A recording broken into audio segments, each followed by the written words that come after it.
Saturday Live! Saturday Live! At buksan natin ang ikalawang oras ng ating FSL, ang ating insights. Ito ang ating paghahatid naman ng mga Tinig ng Pilipino para sa Pilipino. Isang paglilingkod natin sa ating mga kababayang mga Pilipino. Public Service. Ito po ang ating lingguhang pakikipag-ugnayan sa mga nagmamahal sa bayan. Ugnayan, pakinggan. Kasama ang inyong abang lingkod, naglilingkod sa sambayan ng Pilipino. Pakinggan si Ferrell Salvo tuwing Sabado dito sa FBS Web Radio para sa mga Pilipino. At ito ang inyong second hour, ang Inside, Puro-Puro, Opinion, and Saturday Live. Mga kababayan kong minamahal, pag-usapan natin ang posibilidad, a very strong possibility, na yung hinahangad nating busilak, tunay, genuine na Philippine democracy, baka prematurely ito ay maglaho na lamang, mamatay, mabura sa ating pananaw, sa ating damdamin, sa ating puso. The death of our beloved, genuine Philippine democracy is looming. Bakit? Ito ay sa mga nangyayari ngayon sa Senado, na kinabubuhan ng mga tao na wala akong masabing salita kung ikukumpara natin sa mga naunang mga mambabatas natin, Recto, Rojas, Osmeña, Manglapus, napakaraming iba pa. Ang mga senador natin ngayon, Padilla, Bongo, De La Rosa. Meron diyang mga titulado rin, pero Bulag, Pepe, Binge, Marcoleta, Marcos, Amy Marcos. Nakakasipayo ng matindi ang kalalagayan ng Pilipinas ngayon kung ang mismong mga bumabalangkas ng batas ang wala ng tiwala ang taong bayan. Dagdagan pa natin ang isa, Supreme Court. Supreme Court mismo. Kaya ang tao ngayon, ang question is integrity, reputation, dignity. Asa na ang mga ito? Dignidad, ang reputasyon, mapagkakatiwalaan pa ba natin itong mga nandiyan sa loob ng ating batasan? Sayang. Akala natin na wala na si Rodrigo Duterte, at least sa pakikiisa natin sa sandaigdigan, maganda sana ang direksyon. Kaya lamang kagaya ng nasabi ko kanina sa unang oras ng ating palatuntunan, kulang ang supervision, kulang ang ngipin, kulang ang atensyon ng ating presidente sa mga local issues ng bansa. Especially sa issue ng korupsyon.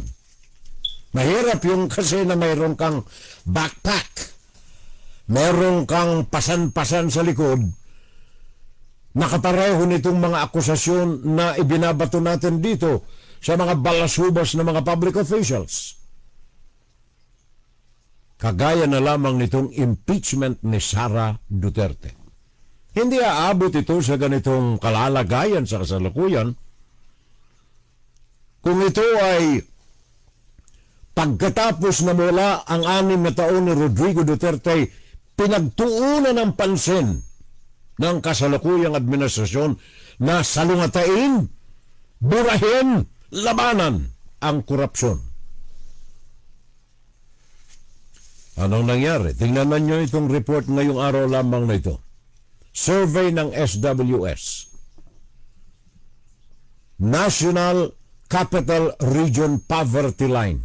20,000 families, 20,000 pesos daw ang sabi ng mga mamamayang Pilipino, pwede na silang mabuhay, kumain at least 2 pagkain sa maghapon. 20,000 pesos. Ito ba ay kahit 20 na lang, wag na yung iba. Sabagat sa mga surveys maging ng International Bank, kagaya ng World Bank, ang kanilang assessment sa Pilipinas para mabuhay ka na meron kang may pagpaaral sa iyong mga anak, may maayos kang trabaho, at least 50,000 pesos a month. Eto nga, 20 na lang para lamang makakain ka maghapon Bakit ganun? Isa lamang ang root cause nito. Natatandaan ninyo yung report natin last Saturday? 40% ng mga proyekto ng DPWH nabubulsa. Mismo si Mayor Magalang ang nagsabi niyan. 40% ibinubulsa. Corruption in the government. Bakit parang ito ay hindi pinagtutuunan ng pansin ng national government natin? Otherwise, hindi tayo aabot dito sa impeachment ni Sara Duterte. Dapat ito ay may kaso na sa ombudsman. Immediately after ng ating Kongreso ay makuha ang mga ebidensya na nagnakaw ang inyong Vice Presidente sa Kaban ng Bayan. 612 billion? Malaking pera yan. Ngayon dahilan sa money talks, dahilan sa bloodbath ni Sara Duterte, kuyumpos, sabi sa amin sa Bicol, bahagang buntot ng marami sa mga senador natin. Sabi nga ni Ejercito ni Estrada, sabi ni Estrada, 19 senators hindi gagalaw yung mga yan, kaya wala na, basura na ang impeachment ni Sara. Itanong ninyo kay Bongo kung bakit 19 na mga senador ang ibinabasura ang impeachment. Tanong ninyo kay Bongo. Corruption in the government. Yun ang panakot ni Sara Duterte. Bloodbath. Sige. Gusto ninyo ng bloodbath? Sige. Ano ang bloodbath na ito? Money talks. Kaya marami tayo dyan. Sabi ko na nga, last Saturday and even before last Saturday, sabi ko patay na ang impeachment. Wala na. Hindi na uusad dyan. And lately, lalo pang wala ng pag-asa. Mismong Supreme Court ang nagsalita. Ano nga ba yung koneksyon ni Bongo sa Supreme Court? Kinokumpirma pa natin yung natanggap nating report na yan kung bakit mayoriya ng Supreme Court ay pumurma. Wag na, basura na natin ang impeachment. Bakit natin ito pati Supreme Court na dadawid dito? Gawa ng isyu nga ng integridad, reputasyon na unti-unting nagwawasak din maging sa Supreme Court. Wala na tayo ng dignidad, wala na tayong integridad. Anyway, sabi ng Vice Presidente, honesty is not a requirement to be a public official. Sara Duterte. Kaya yung mga nandiyan natin sa Senado, some in Congress, now in the Supreme Court, ang kwestiyon ng integridad, ang kwestiyon ng dignidad, umuusbong na parang kabute. Ikinakabit sa pangalan ng mga ito na dapat ay wala riyaan. Dapat malinis ang pananaw natin sa mga public officials natin. Bakit? sabagat sa issue ng impeachment ni Sara Duterte. Mga anomalya sa Department of Education, mga anomalya sa Office of the Vice President, matindi. At ang taong bayan dapat malaman ang mga detalye nito at bayaan natin na ang taong bayan ang humusga. Since ang ating Kongreso, ang ating Senado ay burado na, wala ng integridad, ano man ang desisyon na kanilang sabihin, guilty man or not guilty, wala ng saysay sa mata, sa utak ng taong bayan because ang integridad, ang dignidad ng mga senador and now including the Supreme Court is a huge question. Bakit impeachment of Sara Duterte? Dalawang issue po kung bakit kailangan ang impeachment na ito ay ituloy. Kahit na sa lungatin ng Kongreso, kahit na sa lungatin ng Senado, kahit sa lungatin ng Supreme Court, ang impeachment ay dapat na ituloy. The sovereign Filipino people, sila ang nakataya dito at ang kanilang hinaharap. Impeachment must go on. Dalawang issue po. Huwag na yung iba pa. Dalawang issue lang ang tutukan ng ating taong bayan. At kailangan kumilos ang taong bayan. Sabi nga ng isang kaibigan natin, ako'y nangangamba, sabi niya, kapag itong mga nangyayari sa Senado at sa Supreme Court ay hindi magbago, chances are, ang taong bayan ay muling dadagsa sa EDSA. Yun din ang aking pananaw. Ay yan din ang pananaw ng marami. Maging ang simbahan ngayon ay hindi na tahimik. Meron silang pinalabas na mga petition sa Supreme Court at address sa taong bayan sa magitan ng mga sermon sa mga misa na nagaganap sa mga simbahang Katoliko. Mga panawagang patatagin ang demokrasya sa bansa. Dalawang issue lamang ito, mga kapitbahay. One is corruption. Ang ikalawa rito ay ang national security ng bansa. Ito'y dalawang isyong nakakabit sa issue ng impeachment ni Sara Duterte. Kaya nga ba't dapat ito na ituloy? Ano man ang mangyari, kailangang mapakinggan ng taong bayan. Ano man ang mga charges, mga kasong isinasampal kay Sara Duterte, let the people decide. Issue ng korupsyon, mga kapitbahay.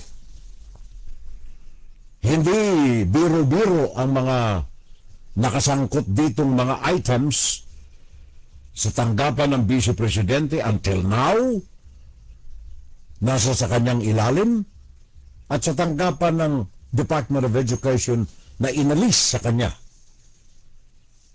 Issue ng korupsyon. Napakinggan naman ninyo yung mga balita natin kanina. Kagaya na itong report ng SWS. Tanong natin, bakit nung araw sabi ng mga surveys 50,000 ang kailangan ng bawat pamilyang Pilipino of 5 para mabuhay ng may konting karangalan. That was 5 years ago. Bago pa ang pandemic, 50,000 buhay ng mga Pilipino. Ngayon ay 20,000 na lang. Pwede na. Sabi ng SWS, 20,000, sabi ng mga mamamayan, pwede ka nang mabuhay. At least makakain ka ng dalawa. Isang tanghali, isang hapunan. Ito daw ang sabi ng mga tao na kanilang sinurvey. Bakit? Sabagat ang mga tao nahirati na sa kahirapan na ang tingin nila sa 20,000 ay pwede nang isustinin ang buhay, kinalimutan na ang pagpapaaral sa mga anak. Sabagat hindi ka po pwede ng 20,000 na magpaaral ng anak. Ang 20 mil na yan ay pagkain lamang. Baka wala ka pang pamasahe. Nahirate na. Kaya yung SWS, sabi ng tao 20 mil, pwede lang mabuhay 5 years ago, 6 years ago, 50,000 ang sabi ng Transparency International. Mismong na ang nagpapautang ng pera sa Pilipinas World Bank, sabi nila 50,000 ang kailangan ng pamilya sa Pilipinas para mabuhay. At sabi ng Transparency, 72% ng mga Pilipino naghihikahos. Anong diferensya 5 years ago today? Bumuti ba ang ekonomiya ng daigdig? Hindi. Lalo nga tumataas ang presyo Yan lamang sa atin, gasolina pataas ng pataas. 5 years ago, maaring yung gasolina 3 piso. Ngayon 5 piso na. Paano nangyari na ang pangangailangan ng tao noon para mabuhay 50,000, ngayon naging 20,000 na lang? Nahirati na ang tao, ganito pala ang buhay Pwede na. Wala nang damit. Walang pambili ng damit 20 mil 5 kaming pakakainin Nahirati na ang tao. Bakit? Sapagat nahirati na sila sa pagnanakaw sa gobyerno ng mga public officials natin. Nahirati na. Antayin na natin ang eleksyon lang. 2028, tatakbo ng presidente yung gusto natin. O sige, buto na natin. Meron tayong isang salot na bigas at 2 lata ng ligo.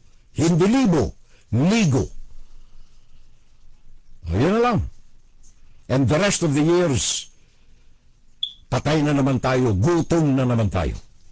Corruption in the government. Tumiim na sa puso damdamin ng taong bayan, used na sila, nasanay na. Kaya yung 20 mil pwede na. Ano ang SWS sabi niya? Pagkain, kahirapan, ordinaryo nang wala ang pagkain. Ordinaryo na ang mabuhay ng nagdarahop ang taong bayan. Sinanay. Bakit? Sapagkat nakita naman ninyo, sabi ni Magalong 40% ng mga funding sa gobyerno na pupunta sa bulsa nitong mga ito.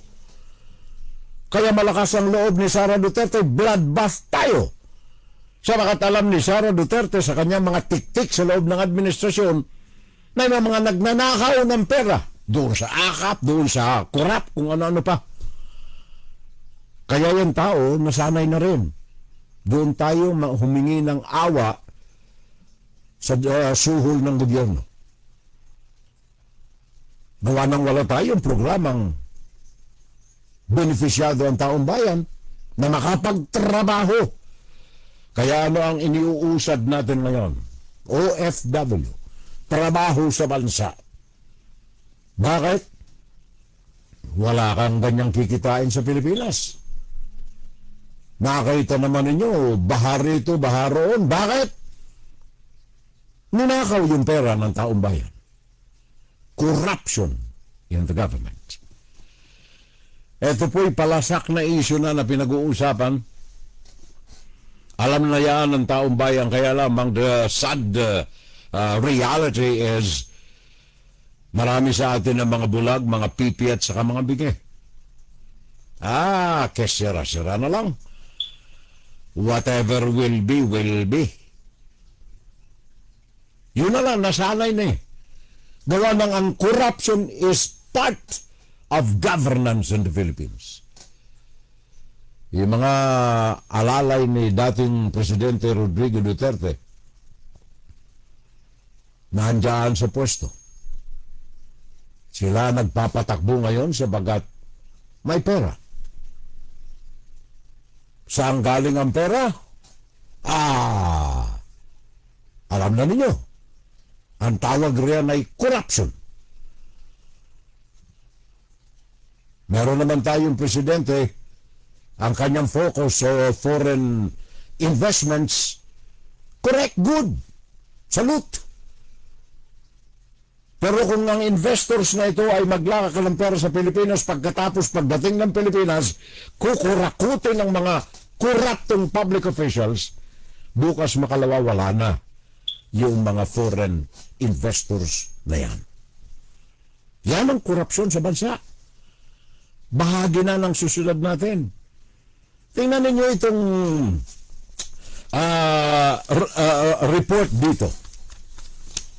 Ito ay 2024 Corruption Perception Index sa Pilipinas.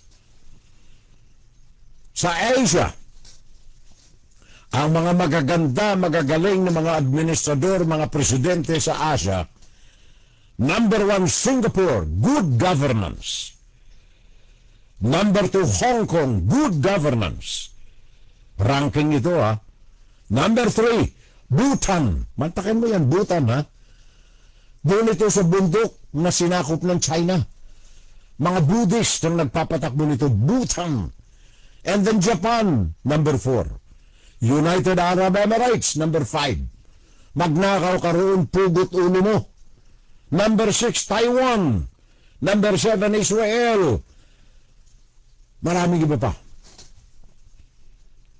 Mga magaganda, magagaling na administrador.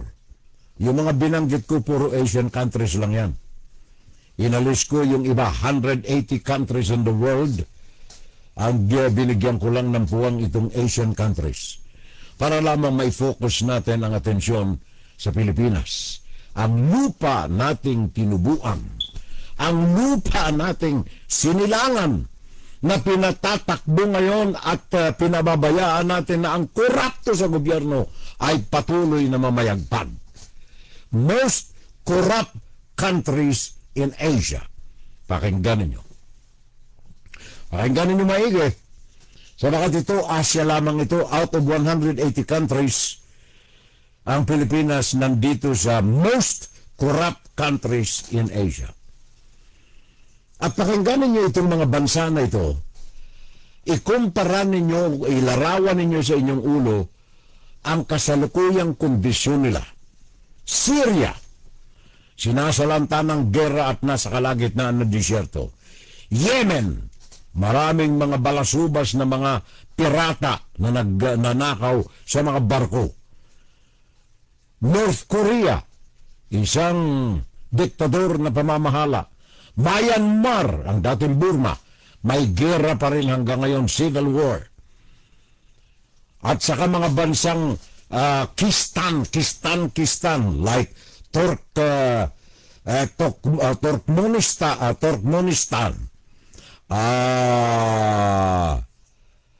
ano ito? Afghanistan, Pakistan, mga tan-tan-tan ito eh. Pero sa dami ng mga tan-tan-tan dito sa mga most corrupt countries in Asia, ang Pilipinas, wawawi! Congratulations! Ang Pilipinas ay number 18 most corrupt country in Asia.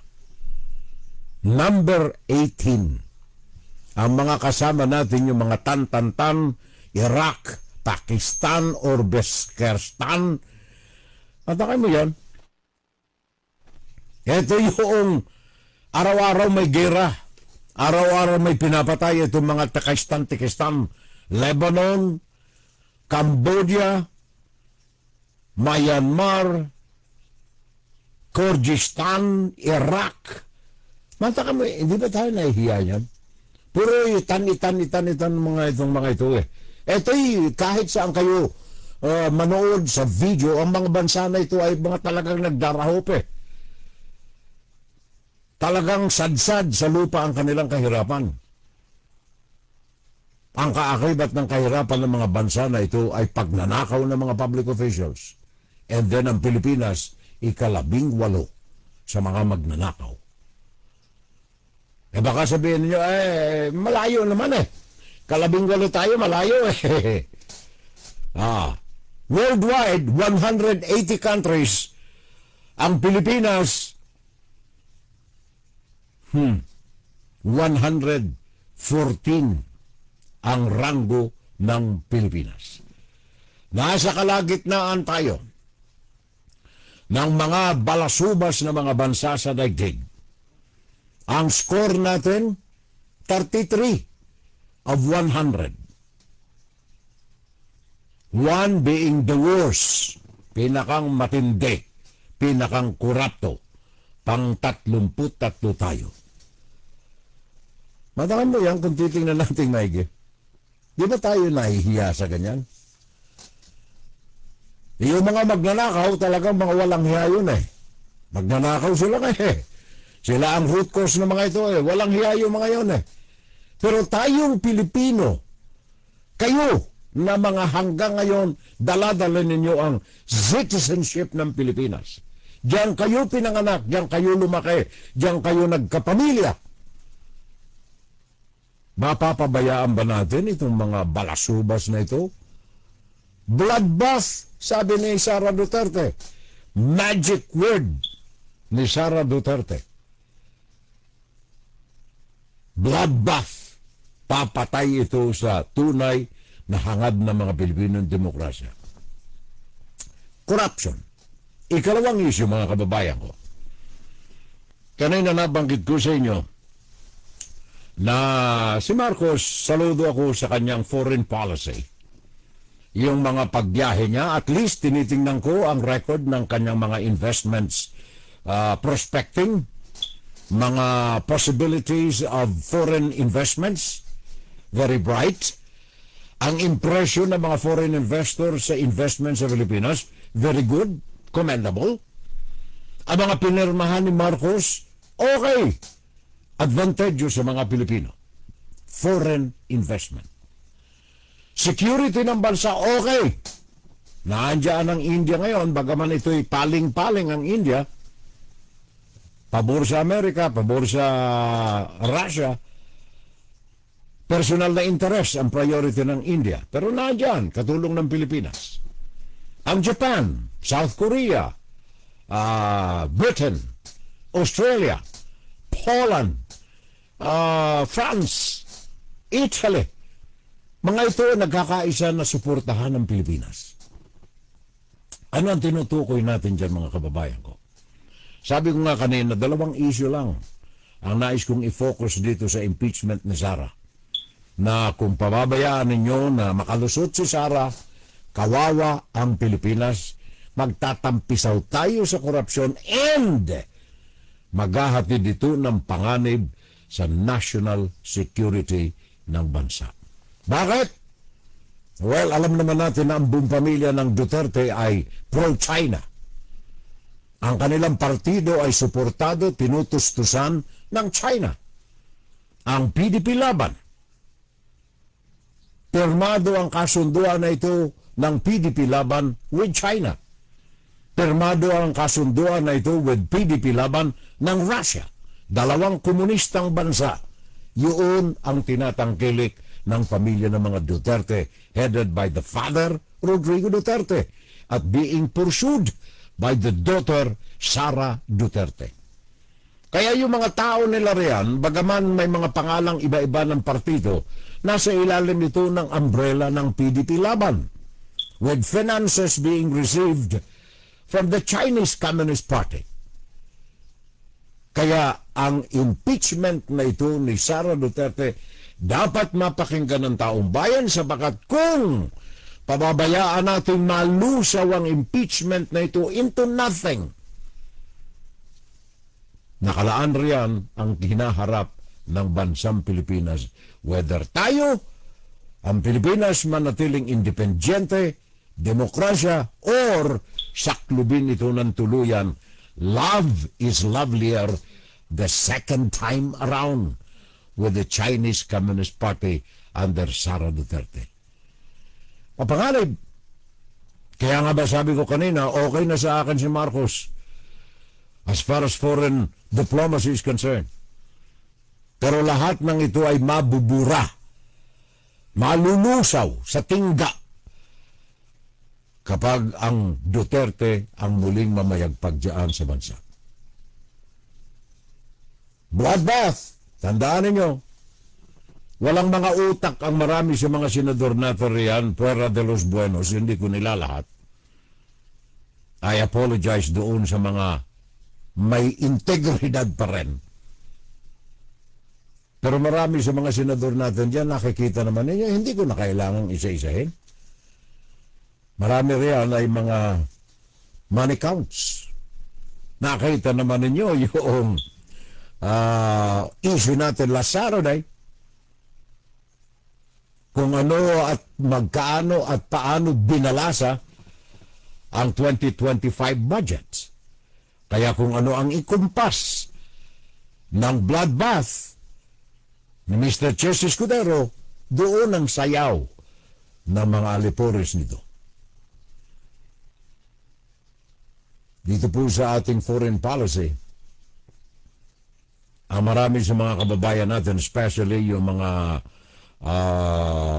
negosyante natin na may totoong pagmalasakit sa Pilipinas, especially yung mga investors na incoming, nangangamba sila, ano ang kahihinatnan ng Pilipinas? Tayo ba ay maglalagak ng ayon sa ating programa for development ng ating kumpanya? O iti-test muna natin, testing the waters sa Pilipinas. Baka pagkatapos ng 3 taon, komunista na ang Pilipinas. Wag na muna tayo riyan.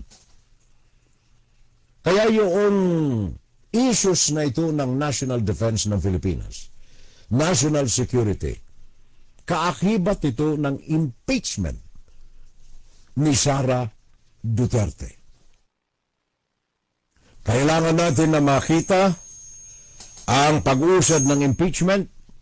Kailangan nating malaman ang paghusga. Kailangan nating malaman ang detalye ng mga pagkakasala ni Sara Duterte.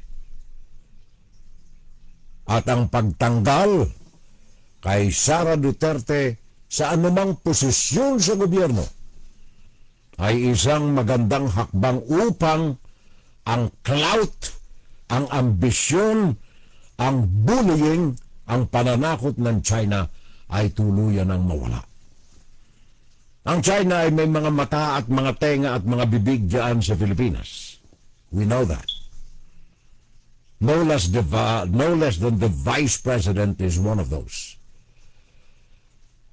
At sino mang kaalalay nito ay sumasayaw sa kumpas ni Sara Duterte, pro-China tayo. Tandaan ninyo yung programa natin last Saturday, Money Talks. Yung mga allies ng mga Duterte, kung hindi mabubuksan ang kanilang mga kaisipan sa tunay na mga krimen, mga kasalanan ni Sara Duterte, totoo man o hindi, patuloy na magiging bulag, pipi at bingi ang mga ito. Hindi natin maaasahan ito. At yan ang binabantayan ng Beijing. Yun ang binabantayan ng Chinese Communist Party. Between Sara Duterte at Marcos, sa pangalan ng national security, maliwanag po ang issue na ito. Si Marcos nasa tamang lugar as far as the maintenance, operations, in care of the national security of the country. Tama ang direksyon ni Marcos. Salamat at meron tayong mga kagaya ni Mr. Gilberto Teodoro na walang patumpik-tumpik na kanyang ipinahayag sa daigdig ang mga anomalya at mga pang-aabuso ng China sa Pilipinas. Kung ang mga allies at mismong Duterte ang patuloy na magkaroon ng influensya at survive sa impeachment na ito, mapanganib po ang kinakaharap ng bayan. Ang Pilipinas, once again, pakinggan ninyong maigi ito, ang epekto ng pagbibingi-bingihan natin, especially kayong mga pro-Duterte na mga senador, mga nasa Supreme Court, I hope mamulat ang inyong mga mata na ang mga kilos ninyo ngayon ng pag-alalay kay Sara Duterte ay laban sa hinaharap ng Pilipinas. Let me tell you why. Ang Pilipinas na ngayon, as far as foreign protection and foreign cooperation and foreign business is concerned, investment is concerned, nasa tamang direksyon tayo ngayon. Hindi lamang tayo ang nagsasabi niyan, maging mga ekonomista ng bansa, mga think tanks sa daigdig, ekonomista ng daigdig, partners in business, and industrialists and investors ng daigdig. Tingnan ninyo ang mga publikasyon sa YouTube, ang mga write-up, mga periodiko, maghinang Time Magazine. Ang tawag niyan, Global Times ng China. Global Times ng China. Nangangamba sila na baka tuluyang mawala ang kanilang business connection sa Pilipinas kung papayagan at patuloy ang trending na ito ng mga investors from Europe, from European Union, and from the United States. Kung ang mga investors na ito ay patuloy sa kanilang trending ngayon, coming to the Philippines, baka tuluyan ng bumagsak ang ekonomiya ng China. Mismong Global Times ang nangangamba. Kaya lahat nilang ginagawa, propaganda, mekanismo, underground operations, ginagawa nila sa Pilipinas. At ang kanilang conduit doon, walang iba kundi si Sara Duterte. Ngayon, itong pananahimik ng Supreme Court, pagpabor ng Senado, kung ang mga ito ay managumpay at tuluyan ng ibasura ang impeachment, granting for the sake of argument na tuluyan na nga, ano ang magiging madilim na kinabukasan ng Pilipinas? Number one, ang pinag-uusapan natin, economy of the country. Yung foreign policy ni Marcos, siguradong mapuputol yan.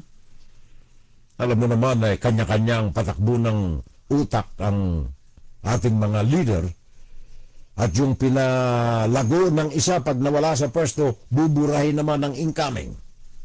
Kaya yung mga foreign policy ni Marcos, siguruhin ninyo mabubura ito. Kung granting for the sake of argument na ibinasura nga at namayagpag si Sara Duterte.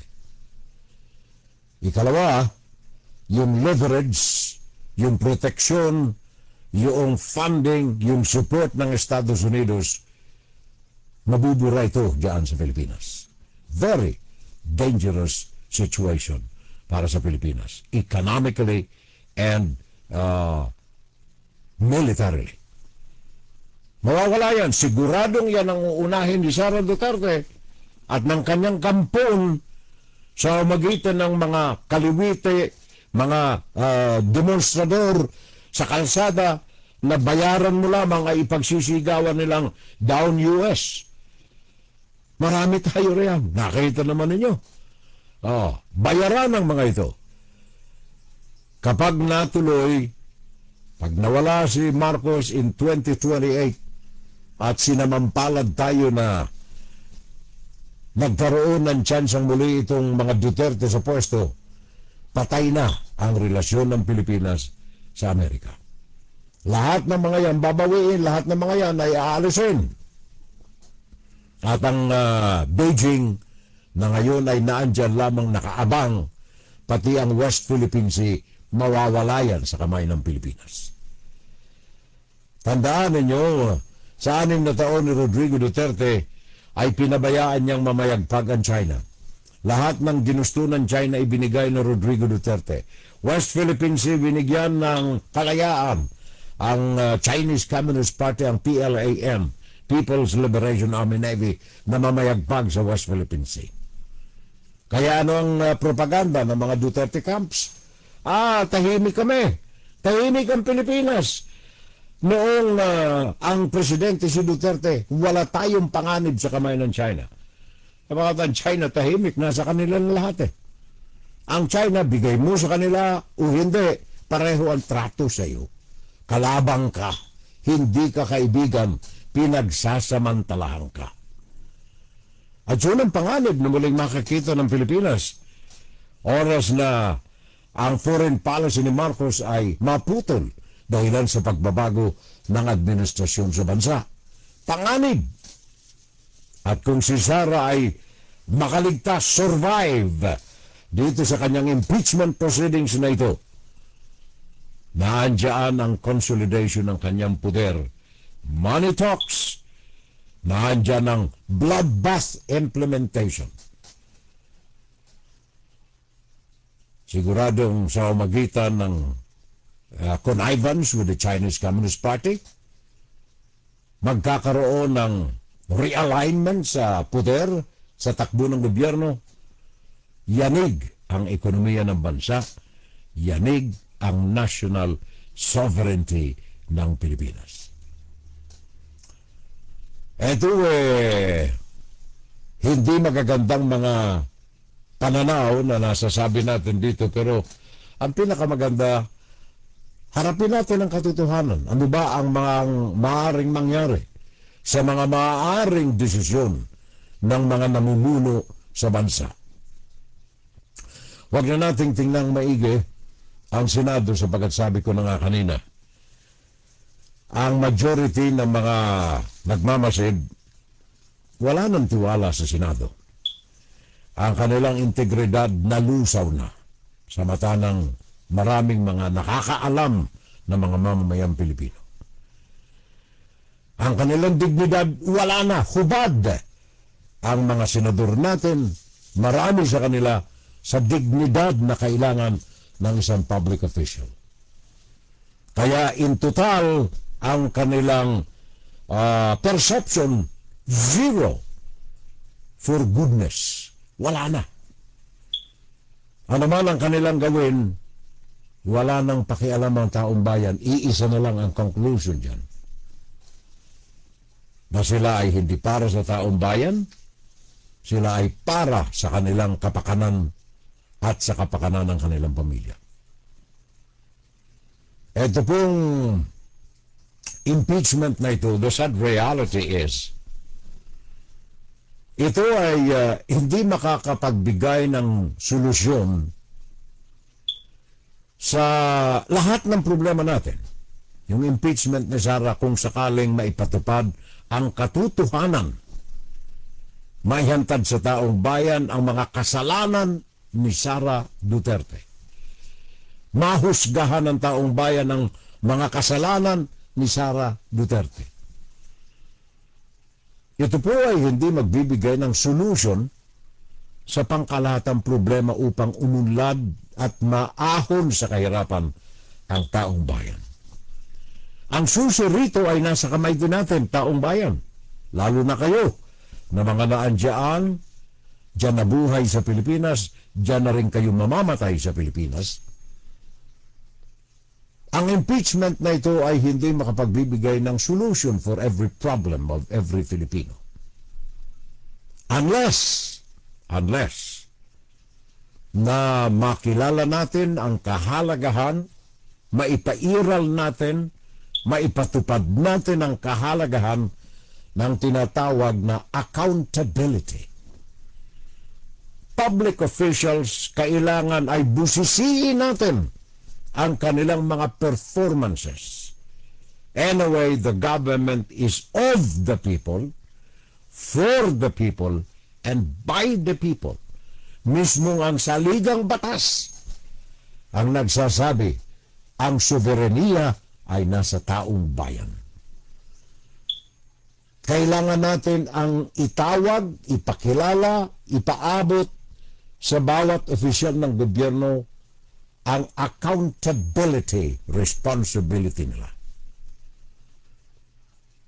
Kailangan din ang pagpapairal ng good governance. A failure ng good governance is a failure of government. A failure of the Filipino people. Good governance, kataliwas ng corruption. Kapag meron kang ipinairal na magandang pamamahala, like for example, Singapore, number 1 na pinakang malinis na administrasyon ng bansa, gagaperanggot ang Singapore. Very tiny country. Pag isinom out mo ang mapa, wala na ang Singapore sa mapa. Sa liit nito. However, kayong makapagsasabi na pumunta, nakapunta, nakatungtong sa Singapore. Ang batas doon ay batas.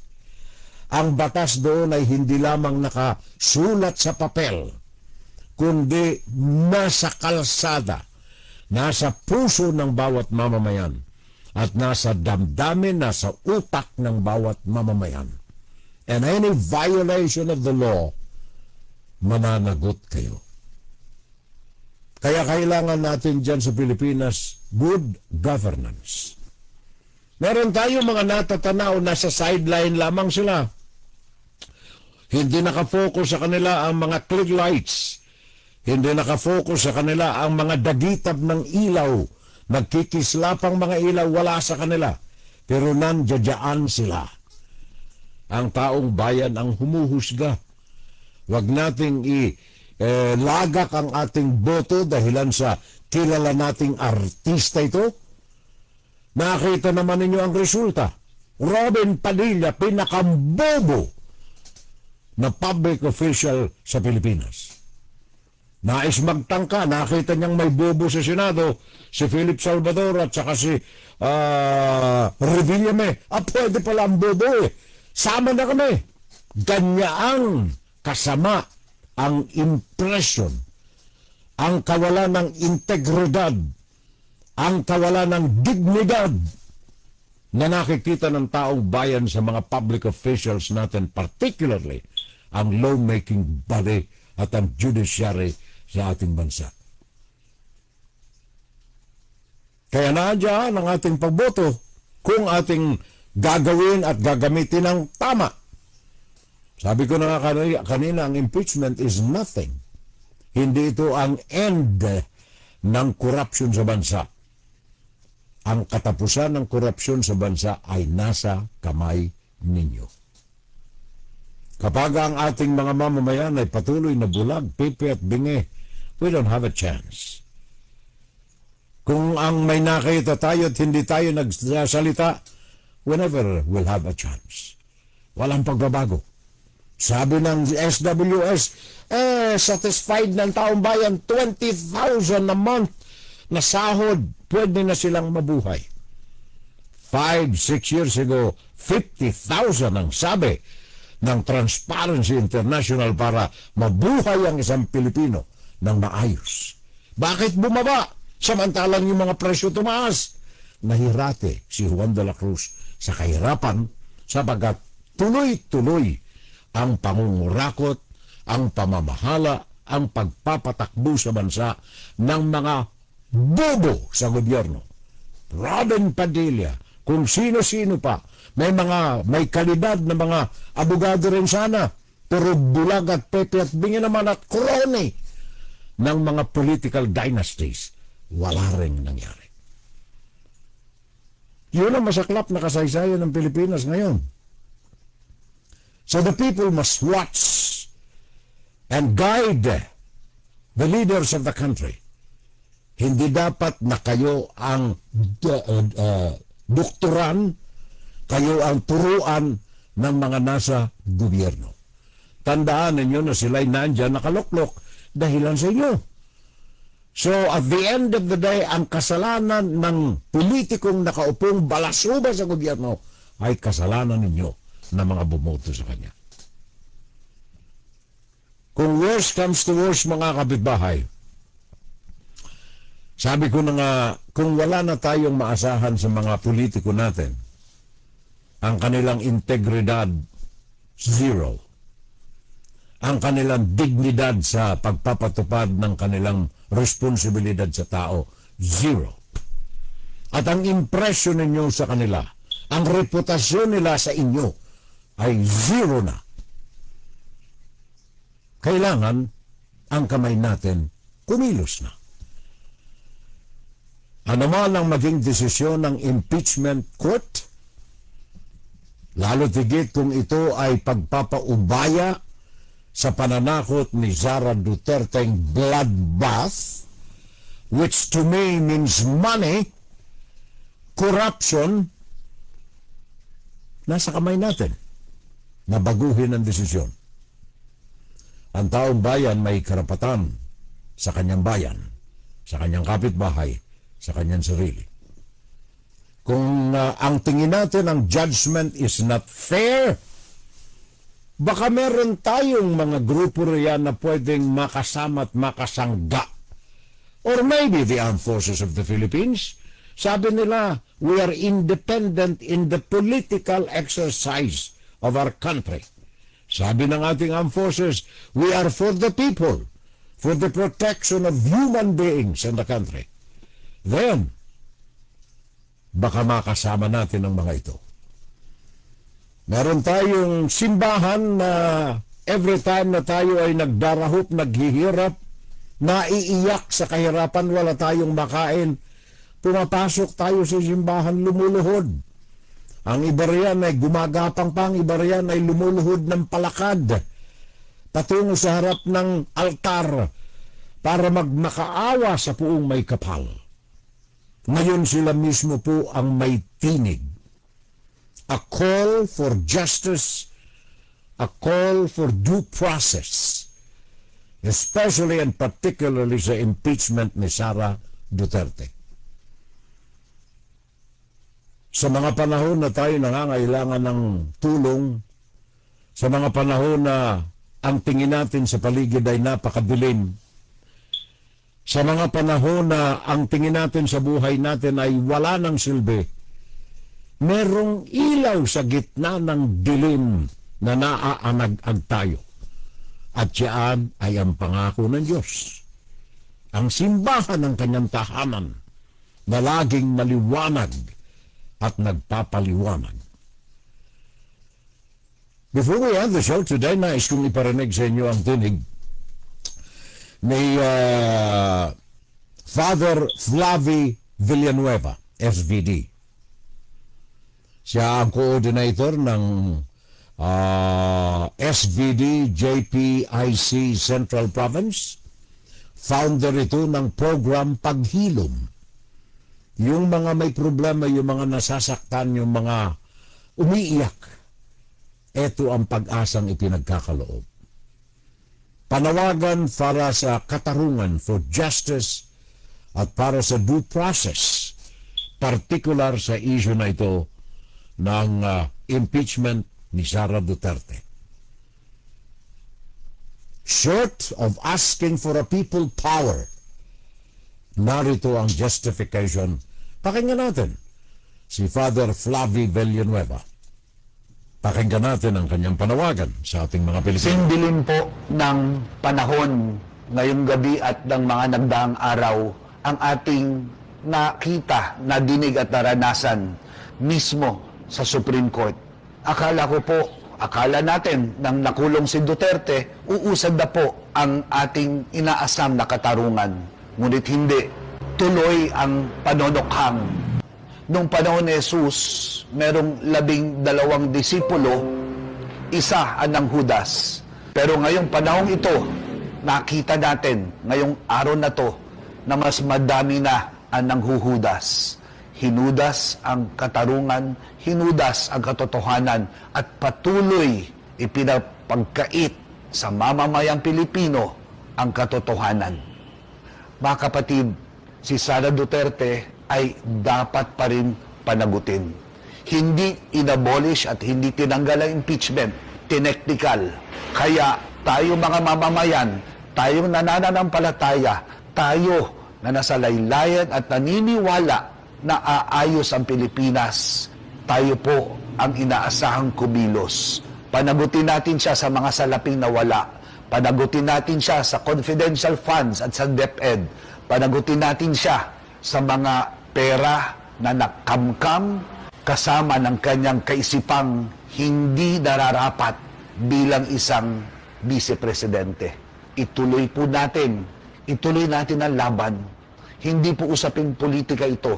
Usaping katotohanan, usaping morality, usaping justice and peace ito. Kaya naririto dapat ang simbahan, hindi nakikialam, makikilahok sa gitna, sapagkat ito ang turo ni Jesus, ito ang nakasaad sa Ebanghelyo. Ipagtanggol ang katotohanan, ipagbunyi ang demokrasya at katarungan. Tama na, sobra na.